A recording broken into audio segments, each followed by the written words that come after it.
Hi guys అందరూ ఎలా ఉన్నారు. సో ఫైనల్లీ మనకి శ్రీ వెంకటేశ్వర వెటనరీ యూనివర్సిటీ తరఫు నుంచి ఎవరైతే వెటనరీ కౌన్సిలింగ్ లో మీరు పార్టిసిపేట్ చేశారో వాళ్ళకైతే గుడ్ న్యూస్ అయితే వచ్చిందండి. మనకి అందరూ ఎంతగానో వెయిట్ చేస్తున్న అలాట్మెంట్ ఆర్డర్ సంబంధించి మనకి డేట్ అయితే మనకి ప్రొవైడ్ చేశారనమాట.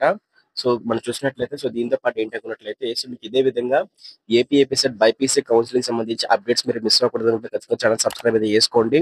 అలాగే వీడియో లైక్ చేయండి. టాపిక్ అయితే వెళ్ళిపోదామండి. వెళ్ళిపోయినట్లయితే ఇక్కడ మనకి ఫస్ట్ ఫేజ్ వెబ్ ఆప్షన్స్ అయితే మనకి క్లోజ్ చేస్తారు కదా. అయితే అలాట్మెంట్స్ అనేవి మనకి 17th మనకి రిలీజ్ చేయబోతున్నారు అనమాట. అంటే రేపు అయితే రిలీజ్ చేయబోతున్నారండి. అయితే రేపు మనకి ఏ టైం కల్లా రిలీజ్ చేస్తారని చెప్పేసి మనం చూసుకున్నట్లయితే రేపు మార్నింగ్ 11 AM నుంచి కూడా మనకి ఈవినింగ్ 6 PM లోపు ఎప్పుడైనా సరే మనకి వెబ్సైట్లు అయితే మనకి అప్డేట్ చేస్తారనమాట. సో వన్స్ మనకి అప్డేట్ చేసిన తర్వాత ఇక్కడ కింద కనిపిస్తుంది కదా, click here for print application form అని చెప్పేసి, దాని కింద click here for seat allotment order అని చెప్పేసి బైపీసీ స్ట్రీమ్ అని చెప్పేసి అయితే ఉంటుందన్నమాట. దాని మీద క్లిక్ చేసుకొని మీకు ఎంసెట్ హాల్ టికెట్ నెంబర్, మీకు డేట్ ఆఫ్ బర్త్ ఎంటర్ చేసి సబ్మిట్ కొట్టినట్లయితే మీకు ఓటీపీ వస్తుంది అనమాట. ఓటీపీ ఎంటర్ చేసినట్లయితే మీకు సంబంధించి సీట్ అలాట్మెంట్ ఆర్డర్ అయితే వస్తుందండి. సో ఆ సీట్ అలాట్మెంట్ ఆర్డర్ లోని మీ కాలేజ్ ఏంటి, దాంతో పాటు మీకు సంబంధించి ఎంత ఫీ స్ట్రక్చర్ అని చెప్పేసి అయితే వస్తుంది అనమాట. సో ఎవరికైతే సీట్ వచ్చిందో, సీట్ వచ్చిన వాళ్ళు అయితే మాత్రం 19th నుంచి కూడా మీరు కాలేజ్కి అయితే వెళ్ళి మీరు రిపోర్టింగ్ అయితే చేయొచ్చండి. 19th నుంచి కూడా మీరు 22nd వరకు కూడా మీరు అయితే, అంటే 19th 20th అనమాట, 2 రోజులు వెళ్ళొచ్చు. దాంతో పాటు మీకు 21st అయితే అవ్వదన్నమాట. 22nd రోజు అయితే మీరు వెళ్ళి సెల్ఫ్ రిపోర్టింగ్ చేయొచ్చు అనమాట కాలేజ్కి అయితే వెళ్ళి. అయితే సెల్ఫ్ రిపోర్టింగ్ ఎలా చేయాలి, సెల్ఫ్ రిపోర్టింగ్ సంబంధించి ఏ డాక్యుమెంట్స్ కావాలి, సెల్ఫ్ రిపోర్టింగ్ అప్పుడు మనీ ఏమన్నా పట్టుకెళ్ళాలి, లేదంటే డాక్యుమెంట్స్ అనేవి జిరాక్స్, ఎన్ని సెట్స్ జిరాక్స్ తీసుకెళ్ళాలి, ఇలాంటి డౌట్స్ అని ఉన్నట్లయితే ఖచ్చితంగా మీరు కామెంట్ సెక్షన్ లోకి అయితే వెళ్ళి సెల్ఫ్ రిపోర్టింగ్ అని చెప్పేసి అయితే కామెంట్ చేయండి. దానివల్ల ఏంటంటే సెల్ఫ్ రిపోర్టింగ్ సంబంధించి క్లియర్ కట్ గా వీడియో చేసి పెడతాను అనమాట. సో దీంతో పాటు ఇంకో గుడ్ న్యూస్ ఏంటంటే మనకి సెకండ్ ఫేజ్ కౌన్సిలింగ్ సంబంధించి కూడా మనకి షెడ్యూల్ అయితే రిలీజ్ చేస్తారండి. అయితే ఇందులో కూడా ఒక బ్యాడ్ న్యూస్ అయితే ఉందన్నమాట. సో చాలా మంది రిజిస్ట్రేషన్ చేసుకోలేదన్నమాట ఈ యొక్క వెటనరీ కౌన్సిలింగ్ సంబంధించి. అయితే వాళ్ళకి మళ్ళీ ఫ్రెష్ గా రిజిస్ట్రేషన్స్ అయితే ఓపెన్ చేయట్లేదు. ఇప్పుడు కూడా బైపీసీ కౌన్సిలింగ్ లో సంబంధించి అయితే మాత్రం మాక్సిమం 99% అయితే మనకి ఓన్లీ వన్ టైం రిజిస్ట్రేషన్స్ అయితే ఓపెన్ చేస్తారు కాబట్టి, సో ఇప్పుడు కూడా మనకి రిజిస్ట్రేషన్స్ అయితే వన్ టైం అయితే ఓపెన్ చేశారు. సో మళ్ళీ మీరు 24th నుంచి కూడా డైరెక్ట్ గా వెబ్ ఆప్షన్స్ పెట్టుకోవచ్చు అనమాట.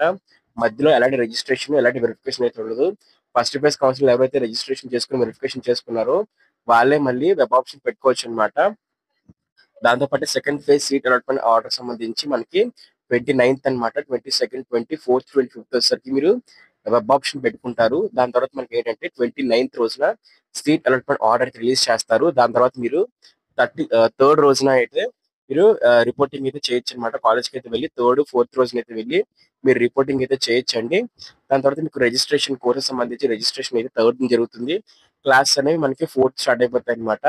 హాయ్ ఫ్రెండ్స్, మనకి ఏపీ సైడ్ సంబంధించి బైపీసీ కౌన్సిలింగ్ లో బి ఫార్మసీ ఫార్మాటిక్ కౌన్సిలింగ్ స్టార్ట్ అయిపోయిందండి. సో అందులో వచ్చేసరికి అందరూ చేయాల్సిన విషయం ఏంటంటే ఒక మంచి కాలేజ్ అయితే మనం పిక్ చేసుకోవాలన్నమాట. సో అలాంటి ఒక బెస్ట్ కాలేజ్ మనకి శాస్త్ర గ్రూప్ ఆఫ్ కాలేజెస్ అన్నమాట. Sastra college of pharmaceutical sciences for women, ఎస్పీఎస్డబ్ల్యూ.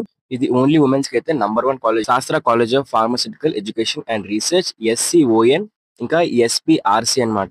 ఈ రెండు కాలేజెస్ అయితే మనకి కో ఎడ్యుకేషన్ కోసం అయితే ఉన్నాయండి. మీకు మొత్తం hostel fees, mess fees, tuition fees అన్ని కలుపుకొని మనకి 20,000 కి అయితే ఇవ్వబోతున్నారు అనమాట. చాలా తక్కువ ప్రైస్ అండి ఇదైతే మాత్రం. సో దీంతో పాటు బిఎస్ నర్సింగ్, ఇంకా బీపీటీకి సంబంధించి కూడా మనకి కాలేజెస్ అయితే ఉన్నాయండి వెటనరీ కౌన్సిలింగ్ సంబంధించి. సో ఇది వెటనరీ కౌన్సిలింగ్ సంబంధించి లేటెస్ట్ అప్డేట్స్. సో దీంతో పాటే రేపు మనకి సీట్ అలాట్మెంట్ ఆర్డర్ అనేది ఏ విధంగా డౌన్లోడ్ చేసుకోవాలి, దాంతో పాటు సెల్ఫ్ రిపోర్టింగ్ ఎలా చేయాలని చెప్పేసి వీడియో చేస్తాం అనమాట. సో దానికోసం మీరందరూ కూడా ఖచ్చితంగా వీడియో లైక్ చేసి కామెంట్ చేయండి మీకు నచ్చిన కోర్స్ ఏంటి అని చెప్పేసి. దాంతో పాటు సెల్ఫ్ రిపోర్టింగ్ కావాలి, సెల్ఫ్ రిపోర్టింగ్ అని చెప్పేసి కామెంట్ చేయండి, ఓకేనా. దాంతో పాటు టెలిగ్రామ్ ఛానల్ కూడా టెలిగ్రామ్ ఛానల్ లేటెస్ట్ అడ్మిషన్ కూడా ప్రొవైడ్ చేస్తున్నాను. Thank you friends, bye.